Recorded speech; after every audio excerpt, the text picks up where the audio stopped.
Engineering council کے regional office Karachi میں کراچی شپ yard engineering works کے 60 سے زائد ینگ انجینئرز کے انٹرنشپ کے لیے انٹرویو ہوئے، جس کی نگرانی vice chairman Pakistan Engineering Council Sindh engineer Mukhtar Ali Sheikh نے کی۔ اس موقع پر آنے والے طلبہ کے مسائل سننے اور ان کو حل کرنے کی یقین دہانی بھی کروائی گئی۔ اس موقع پر vice chairman Pakistan Engineering Council Sindh engineer Mukhtar Ali Sheikh کا کہنا تھا کہ BOG گورننگ باڈی میں 20 سالہ تجربہ رکھنے والے انجینئرز کو الیکشن میں حصہ لینے کی اجازت ہوتی ہے۔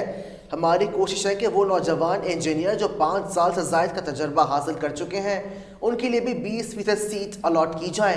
اگر پاکستان انجینئرنگ کونسل کی ہسٹری میں ایسا ہو جاتا ہے تو پہلی بار ہوگا اور ایک بہت بڑی پیش رفت ہوگی۔